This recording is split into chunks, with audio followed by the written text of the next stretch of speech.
This week on London Real, we have the British kickboxer and mixed martial artist, Michael Venom Page. I'm a snake charmer. I'm just non-stop doing this and you get stuck in the motion until I find my shot. It is a very stylish sport. Like you try to impress as well as win fights. Because when you're being flamboyant, you're getting the vibe from the people, which gives you more energy. I'm creative. I'll see something that Jackie Chan did in a movie and be like, can I do that?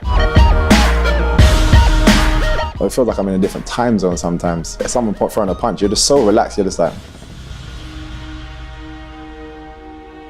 I lost so many fights, and I was patient enough to continue. London Real presents Michael Venom Page, Hands Down. I'm not chasing anybody in particular, I'm on my own journey. London Real Academy. Build the best you. When I go in and look at a person or a business, I want to hear him talk about his dreams. Am I living in alignment to the way I want to be living? And there's a feeling you get if you're not. A community of action-oriented people that will keep you accountable to your goals. Sign up now for a free 30-day trial.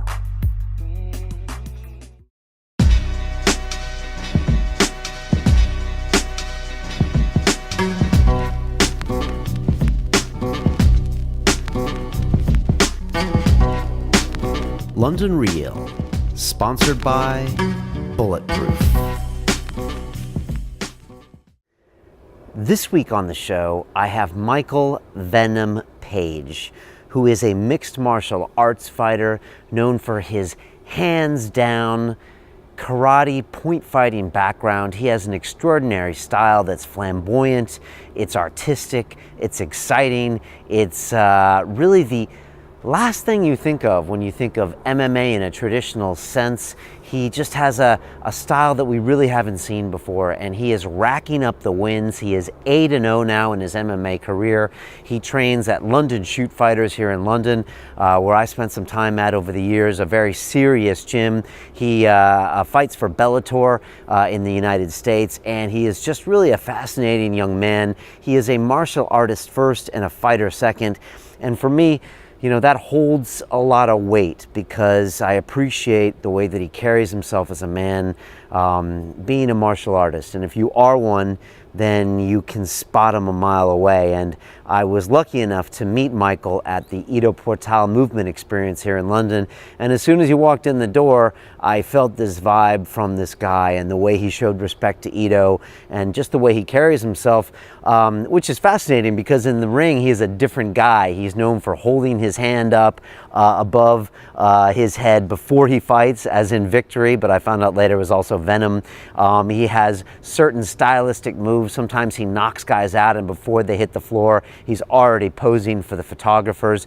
It's an amazing thing to watch. It's exciting, and he's an entertaining young man from London. He's got a fascinating history growing up in one of the rougher neighborhoods, but from an age of 3, his family was always into the point fighting martial arts, and that was kickboxing, and so he had hundreds and hundreds of fights, you know, before he was 10 years old. And it's just amazing to see how he transitioned into MMA and how he's really also building a business. You know, it's not just about waiting for the paycheck from Bellator. He's got a management company, he's managing other athletes, he's got businesses, and it's just a great example of how fighters can take control of their future and their career. So I was really honored and grateful to sit down with Michael. We had a great chat about everything from how he intimidates his opponents to how he reads them, why he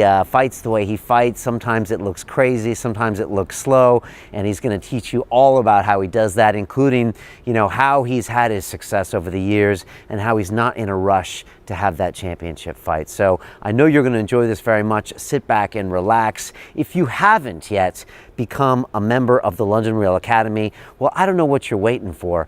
If you're not aware, the Academy is where all the hardcore London Reelers go to make each other accountable and accomplish things like their goals and big projects in life. We meet regularly at the studios here every 2 weeks and places around the world, and we push each other.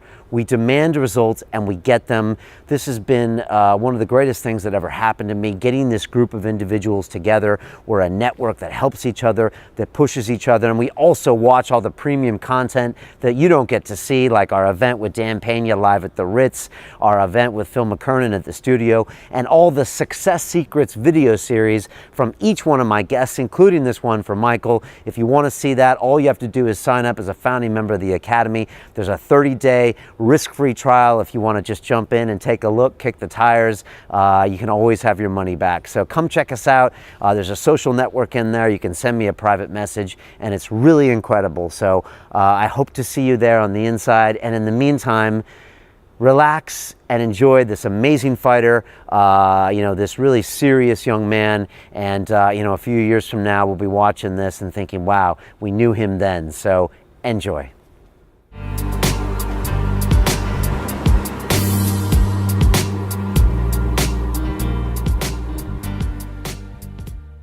This is London Real. I am Brian Rose. My guest today is Michael Venom Page, who is a British kickboxer and mixed martial artist known for his unorthodox, hands-down fighting style and stunning knockout showreel. You are explosive, flamboyant, acrobatic, accurate, and very entertaining. You fight for Bellator organization in the US at welterweight division and have racked up an 8-0 record in MMA.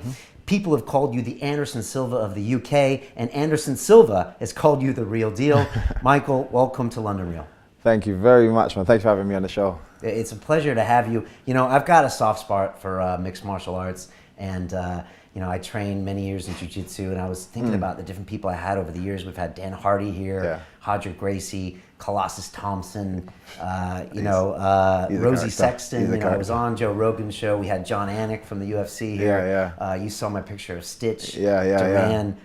Pete Irving, which I think you had a fight scheduled with him in the past, didn't you? Yeah. So he used to co-host with me. Oh, wow. So much MMA because I love it so much, and I trained so long. Back in the day. So it's really nice to have you here. Thank you, man. Thank you. I met you 5 days ago, right? Yeah. I like to work fast here. And, my first impression of you when I met you was, this man is a martial artist first, and he's a fighter second. I don't know if you've heard that before, but, from the way you walked in the room and we met at the Ito Portal movement experience, we'll talk about that later, but, the way you treated people like Ito, you seem to be a martial artist first. And in the day of the guys on the corner wearing the tap-out shirts, and, when MMA becomes popular, some people that train like to be fighters and thugs. Yeah, I think people miss, but like you say, MMA has become so big, people forget, where it all came from. Like the first UFC even, it was individual martial arts. And every single one of them, or the majority of them, were bowing first and, showing respect before they go into, have a battle. So it's funny, but I come from Lao Gar Kung Fu, and seriously, you bow for absolutely everything. You bow to enter the ring, you bow to leave, you bow during. And I found myself in some of the weirdest places just bowing, and it's just something I can't even help. I remember going to cross the road, and I got to the edge of the road and I went like this, and I was like, what am I doing? I just like to fake like I was doing my shoelaces and get back up and then just cross the road. But it's just instilled in me now, just to show that respect, and don't try and force or force respect. Just give your respect, and you should receive. And that comes because you started early on. Yeah, I started at the age of 3. 3. Yeah, my dad. To be fair, it's my whole family. My dad was my instructor. My mum used to do it as well. My mum's cousin, older cousin, he's like an uncle to me, Stan Brown, was my dad's instructor. My cousins, my on both sides, aunties and uncles on both sides have either done it or been a part of it. So it's just a family thing. So literally the second I could walk, it's like, okay, press ups now, let's do this. It's like, wait. And you were competing in Because at kickboxing, what was the your young career like? The freestyle kickboxing, it's been around for a long time. Like sports karate, it came more from the karate style. Again, it's the point scoring system.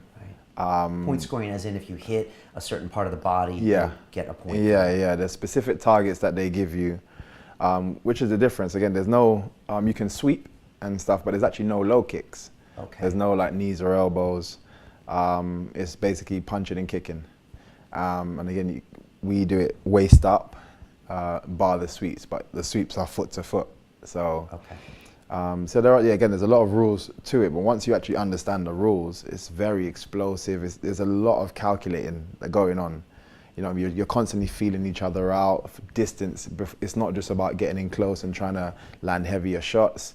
You spend a lot of time just with movement in front of your opponent before you even interact. And this is what people may not understand. If you are new to the sport and you're just watching it, people can like switch off quite quickly, because you spend 30 seconds, 40 seconds watching and nothing's actually happened. But a lot's going on. Right, because they're sizing up. They're sizing each other up. Movement, the space. Yeah, kind of how Anderson Silva used to be in his first minute or two in a fight. Exactly. They teasing, faking, seeing what kind of responses they're waiting to go. You learn a lot from just small twitches, from foot positionings, from hand positioning, that a lot of people kind of overlook because they just want the action to happen. So, but our whole sport is based on focusing on those detailed points of your opponent. Right, and this is an important distinction to make, because 10 years ago in MMA, people were like, oh, point fighting, that's not fighting. In MMA, we do all of the fighting. We punch and we kick. And when I learned MMA training, it was like literally Thai boxing plus wrestling plus jiu-jitsu. Exactly. That's it. And the transitions, well, good luck. And but like all the kicks I learned how were these big Thai. People always downplayed the value of point fighting, right? 100%. And I've seen it in the comments before. Like, that's not fighting, that's some tippy-tappy rubbish, that's this, that's that.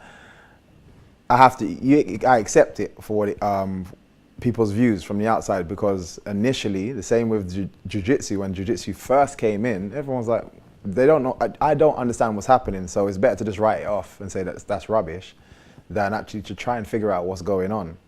And I think it's just like the impatience of us as a generation. We don't like to try and spend time actually looking into detail. If it's not blatant immediately, then I'm not interested. And I think it's that kind of view. And I think what I've done is just open people's eyes a bit more, and I'm continuing to do that. It's still not, I think it's not there yet, but I'm opening more and more people's eyes to, okay, let me actually figure out what's this point scoring thing about, because it seems to be working.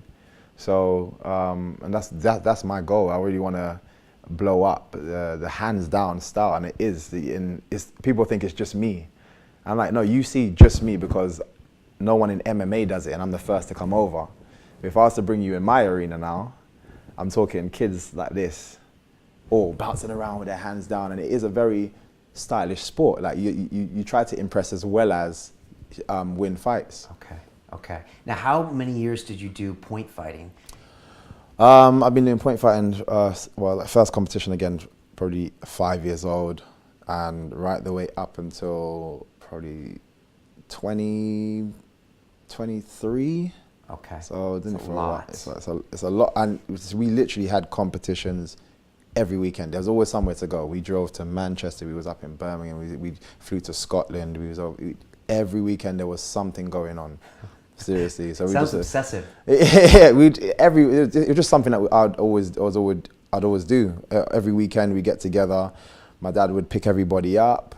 He got his minivan, pick all the fighters up from either their houses, or we had like a little meeting point, usually in Bridge Park, like in Harlesden, Stonebridge Way, and then pick everyone up and then drive down to wherever we need to drive down to. And it was just something we did every weekend. Wow. Bridge Park, Stonebridge Way, where is that? It's in Harlesden in West London. Okay, W10. Yeah. Postcode. Actually, right around where Hodger Gracie's jiu-jitsu used Yeah. Kensal Rise. And it's weird because I've been around it, as in with the jiu-jitsu side, all my life, but I just never noticed it because I was so indulged in Strange how that what I was works. doing. Yeah. So it probably just looked like another martial arts gym. It's weird. I think when it's not registered in, and it's like anything, you know, if you're looking at a new car, all of a sudden you're really fascinated with it, and then you see it everywhere on the road that you didn't notice it before. It's the same kind of thing. Like I just didn't really notice jiu-jitsu full stop. I was just so focused. And when you're young as well, it's whatever you're being kind of told to do, and that's what you pay attention to. Right, kind of the same way that jiu-jitsu guys would never think about point fighting. Yeah. You as a point fighter didn't really register what those guys Exactly. were doing in pajamas, rolling around on the floor. I don't. Weirdly enough, I'd never really seen it. I think I'm like borderline of the era of like where internet blew up. So it wasn't something that we go online to watch. We didn't really go online. So it just wasn't registered at all. It wasn't something I even saw to even, because the only type of people that we saw in gis were karate guys. Right. So anybody that was in a gi to me, even if I saw a child, they were martial. They were on their feet. It wasn't something that I would think, oh, they might grapple. It just never something I'd seen at the time. Okay. You know, this is London Real, and we like Londoners. And you grew up in London, Mm-hmm. W10. But it's not Westminster Abbey, is it? It even was known as Little Mexico at one point. Yeah. What does that mean, and what was it like growing up? Well, it's weird because the area I'm in now was probably a lot worse back in the day. I actually first was in NW8, which is not far. It's down the road. More Edgware Road, Lisson Green area, and then it's probably I've been in West London probably about 12 years now. And again, the time I came, it was just being cleared up, but we used to come around there anyway. So I knew the area, I knew the people around there, and yeah, it's not the nicest of areas back then at all. Okay. It was What's going on? like years and years ago, it was actually a police dead zone. Like police wouldn't even go into that area. There's a lot of bridges and stuff, so you can literally disappear. Like once you got in there, you can get from one end of the one street clean over to the other side and not be found in between. So yeah, police would just kind of avoid it until they did a massive drug raid, cleared it all out. They knocked down all the bridges to prevent people from crossing over so comfortably. So it's all the streets now. And yeah, it's completely different now. You're still gonna have the normal. You got kids that still want to try and continue that kind of things because it's their older brothers or their dads that was involved in this and that, and they still want to continue that kind of behavior, but it's nowhere near that kind of level anymore. Did that lifestyle ever attract you? I mean, as a young man, watching guys with money, guys running their own business, which is kind of what that is. Yeah. Did that ever attract you? Weirdly enough, no. I was more fearful of it's almost like a second family that I created, or that was created within the martial arts. I was more fearful of what they would think of me. So it's almost like having another peer group, but their opinion outweighs your peer group. I used to run around with all the same guys that would go and do this and go and do that, but every time they went to go and do it, I was like, see you later, man, I'm going. I'd make up. And the thing is, it was an easy excuse to make up because everyone, like my close friends at the time, would know that I did kickboxing. So I'm like, I got to go and train, or my dad's calling me, I need to go and do this. It was I had an easy out. And kickboxing to them is fascinating. So it's like, yeah, no, cool, like, go and, yeah, go do your thing. Yeah, they respected me enough to be like, not trying to drag me in. Right. Do you think part of them subconsciously knew that if you got involved with that you wouldn't?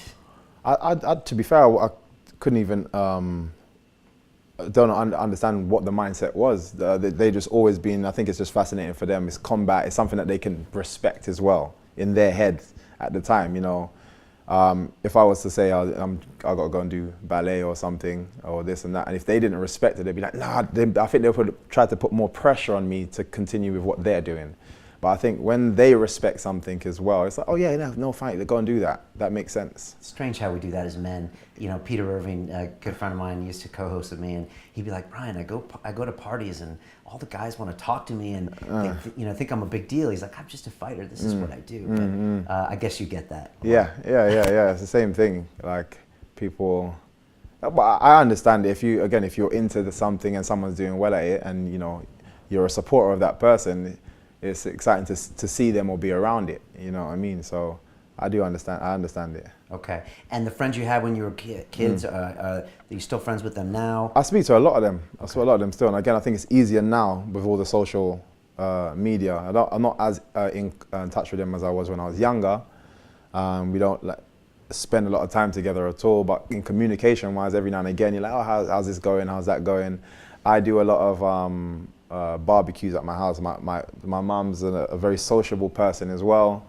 I've always been, I'm so used to being around like a load of people. Right. I'm just comfortable with a lot of people. So I have like big barbecues at my house. Everyone comes down and that keeps people in touch as well. A lot of my old school friends, they were like, oh, yeah, cool. And it's like the no now. If I say I'm having a barbecue, everyone's like, yep, cancel whatever plans we're doing. We're going to go down and check Michael and see everybody else as well. Okay. So serious community there. Yeah. And the martial arts side was a big part of that as well. Massive part, yeah, Okay. yeah.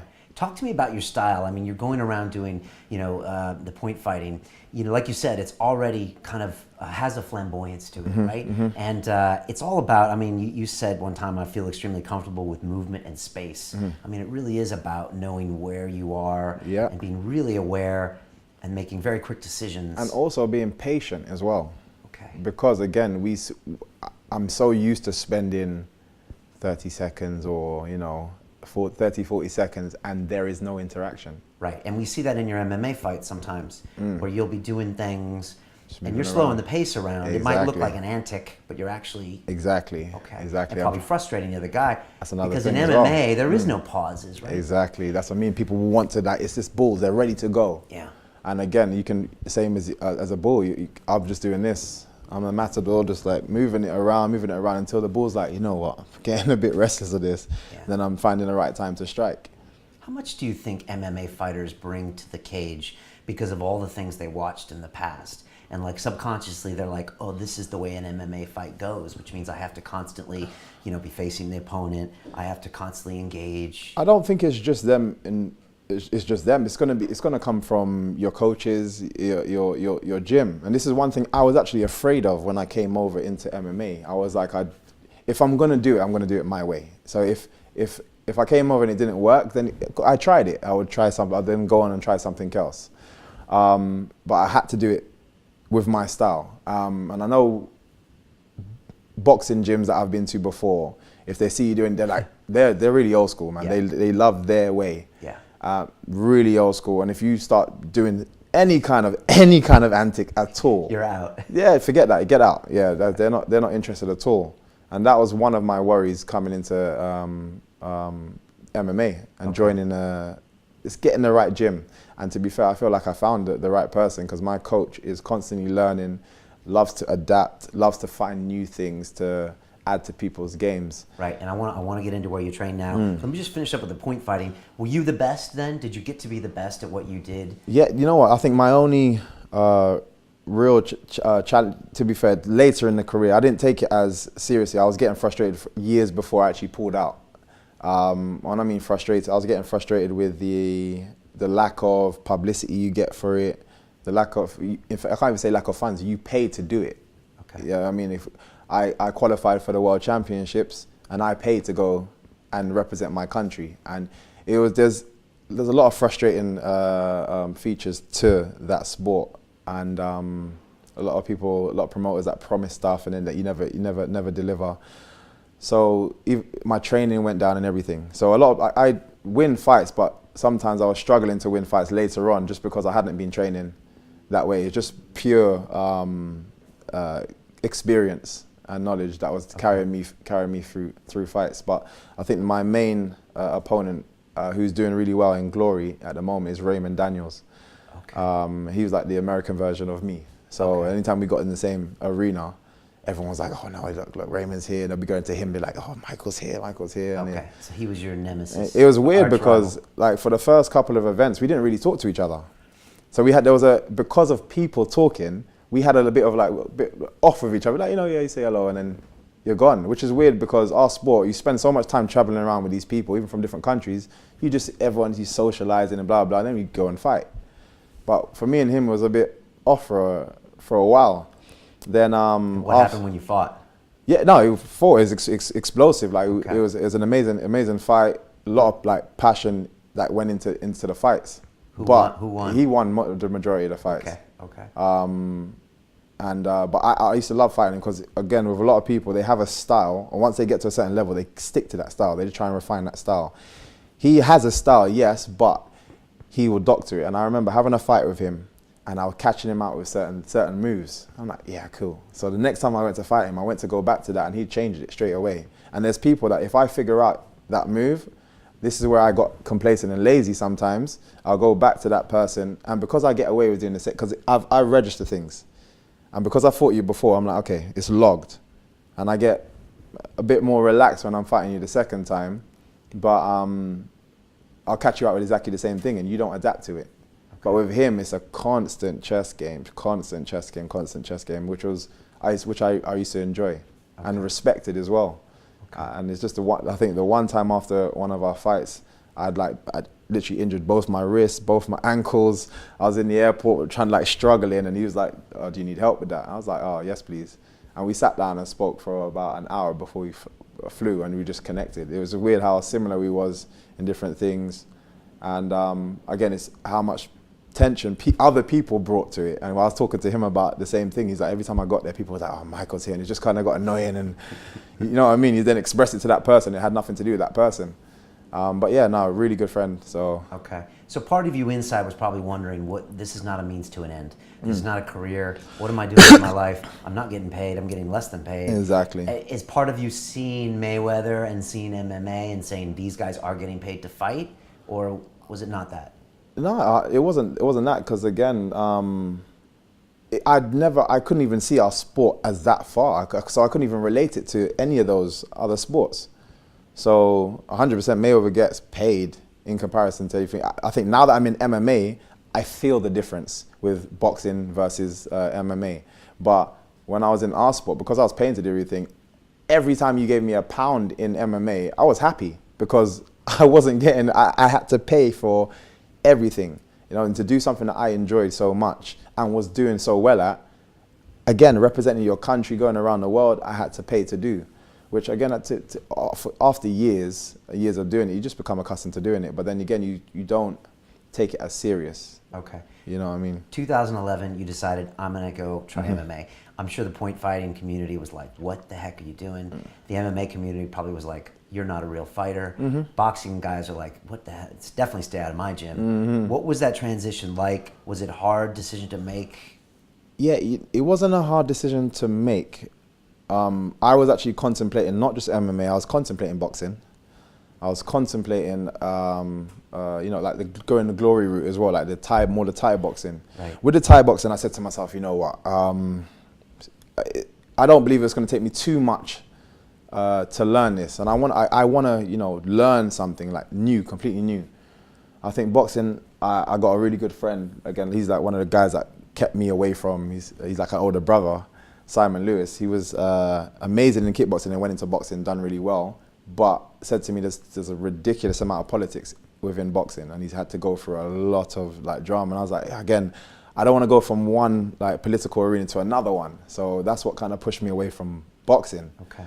So I thought MMA is growing, it's new, and I'd have to learn, to really become good at it, I'd have to learn a lot of new arts, which I'm actually happy to do. So that's what made me say, okay, MMA. Okay. And in my head, I had no expectation of myself. So there was no pressure, if you know what I mean. I didn't expect to do good. Okay. I just wanted to see how I would do. The points guys, I'm sure there's going to be, they probably wouldn't say it, but I know there's guys that be like, he'll probably come back. Okay. Like MMA is a bit too, we all thought it that way as well, including myself. I was like, again, couldn't see us doing that. The same way they would look down at us with regards to, you're not tough enough. We'd almost believe that. Right, and be like, okay, yeah, that's a bit too tough. And I had guys say to me, you'd be good, try and do some MMA stuff. We had a couple of guys cross over and do jiu-jitsu and this and that. Yeah, so you should try it. And I was like, I couldn't do all of that stuff. I gotta say, I watched some of your point fighting pieces on Facebook.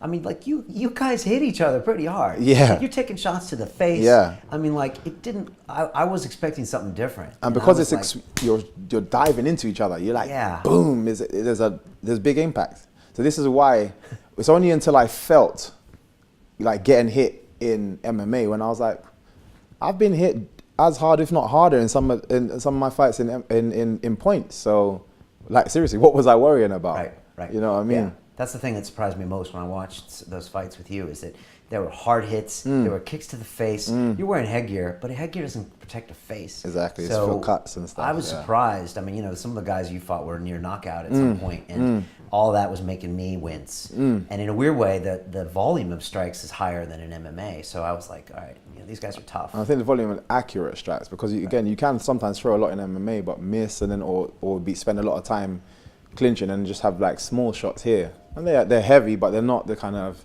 big shot you can get standing. So yeah, there's a big difference. Okay, let's talk about flamboyance, and then I want to get into MMA, London shoot fight.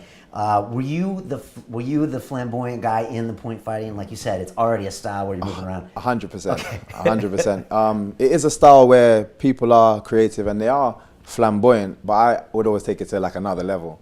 I enjoy people watching me with regards to when I'm performing. I like having eyes. And when you're in a competition and there's like 12 mats and thousands of people, what's going to draw anybody to your mat? The only people who come to your mat is people that know you or from your team. So, you know, everyone has their own little crowds.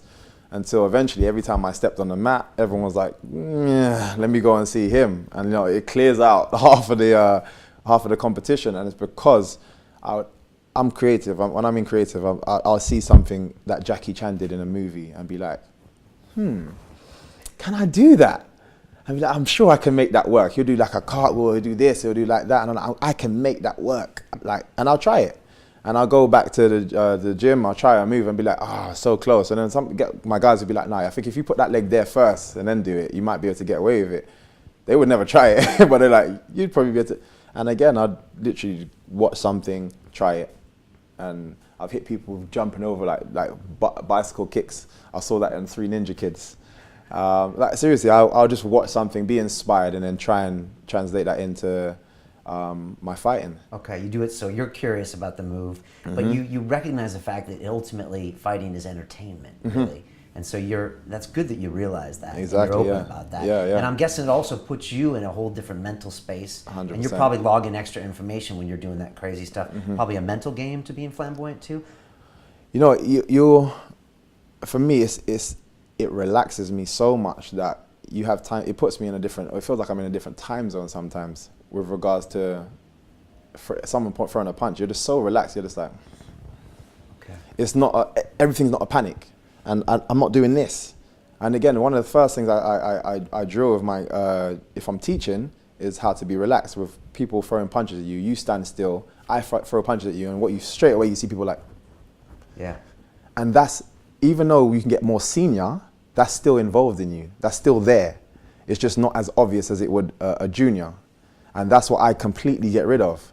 Punches are coming towards me and I'm still completely relaxed. I'm still watching everything that's coming at me and staying in that relaxed state. And the entertainment side keeps me in that relaxed state. So if I feel tense at any moment, if someone's on top of me, I can stay relaxed because I'm in this like showmanship type attitude where it just keeps you like, okay, no, just stay relaxed. It keeps you here instead of being like, oh no, something's going wrong. And again, this happens and you start dying, your energy starts going down quicker and you make more mistakes. You know what I mean? And I just keep myself in that relaxed state all the time. Makes total sense. When you first went in the cage, did part of you doubt yourself and thinking, I got to tone it down a little bit, I got to do this, I got to do that? You know what, when my first fight, and I always tell people to watch back at my walking, yeah? This is the first time, I'd say, probably one of the first time I actually felt that kind of pressure. Because now it's like, okay, I've done the training, and a load of people were curious to see what's gonna happen. A load of my point fighting friends and everyone, a load of people came. So only at that point I was like, damn, I actually need to do well. People are expecting me to do well. My walkout, I literally walked the cage like this. I was dying inside. It was the opposite of being me. But weirdly enough, when I got in there, the second the bell rang, I was like, I've been here before. It just felt like home. It felt normal immediately. And then I just started getting into my groove. He's throwing punches, I'm slipping, and that's slowly I'm getting more relaxed. So then it's only getting more flamboyant and getting more showman. The crowd's going, it's lifting me even more. And that was it. And then I say, watch from my first fight to my second fight, watch me walk in. As I'm walking in my second fight, I'm dancing because I've already put myself in that state before I've even walked out. But that first fight, I was putting a lot of pressure on myself, and I literally like dead straight, no smiling. I was just like walking straight to the cage. I just wanted to be over with. But the second I got in there, I was just like, ah. And that's what made me, that fight, that kick at the end, that's what made people like, wait, who's this guy? You know what I mean? So, and here I am now. So. Do you register the audience when you're in there? I mean, I don't know if it was that kick or another fight where maybe it was that kick where you stopped dead in your tracks and you were looking into the audience. It's the camera guys that were there. It's the camera guys. You stopped there. The guy was still stumbling back and before he fell, and you're just stopping there like this, and you're looking. So, are you constantly aware of the audience, the people watching? Is that a third person in the ring in a way? Again, I think you learn a lot from the type of sport that I was in before, because it's quite a manic sport. You have to be able to filter out a lot and then zone into different things all the time. What I mean is, loads of people are shouting, you got the crowd shouting, and again, it's big competition, loads of noise. I have to listen to the person behind me and I have to zone into that person. I also zone into the person on the other side, because when his coach is telling him something, if he's a good student and he responds to it, I need to know what you're looking to do as well. But a lot of people, they're solely focused on this person behind them and they're not listening. So it's being able to use this person, use that person. And again, because I use the crowd, I zone into people on the crowd. You know, I zone into people on the crowd, give them a smile. They're like, yeah, they're getting excited, and it puts it back onto me. I like throw energy, they throw it back like tenfold. It's like they shake something and throw it straight back at me, and I'm like, yeah, I get powered up even more. Okay. And then I'm there. And then again, even at last point, I threw the kick, hit the kick. I knew it connected very well. I knew it connected. I was expecting him to possibly come back, but this is the thing I think I've told a few people, but although I was zoning onto the camera, I can see him in the corner of my eye. And in my head, I was like, if he comes back at me, I'm going to spin again the other way and kick again. And I was standing there, and I was zoning on the cameraman. I could see him at the corner of my eye. I saw the referee come in and wave, and I was like, okay, just stay here now. I was like, that's perfect. That's perfect. But again, it's being able to, because I'm so relaxed, you're able to almost jump out and be like, what's going on here? Focus on what's actually happening. I fought against Ricky Rainey, and looked at his corner, looked right in his face, and he's just like, I can see how annoyed he's getting. And again, if I can get to you and I'm fighting your guy, you're going to be telling your guy complete rubbish. Right. So go again, run forward. Yeah, perfect. Put him heavier onto my shot that's about to come. You know what I mean? It's zoning into this, seeing someone in the crowd again, even in an MMA fight, giving them a smile, and again they're like, they throw it back. I'm like, yeah, it just helps. Okay. It's something I really live off. I don't think I've seen another MMA fighter at a top level do that. Every now and then you'll see someone that'll, in the middle of a Kimura will give a little wink or nod, but you don't see someone that really draws that kind of power from the audience. And I think it's because of the state that I'm in while I'm fighting. Okay. It allows me to just be a bit more observant about what's going on and then soak it up. I'm not just here. I'm here. Okay. You know what I mean? And you're concentrating on the guy's corner. And in that instance, you're saying you were looking at the corner while you were fighting? Yeah, the guy I looked at the corner. Before I looked at him, I was looking at the ref. And then he kind of like, what's going on? And he's throwing shots. And I can still see him. Because again, I'm in that relaxed state. I'm looking at the ref. I'm seeing what's happening.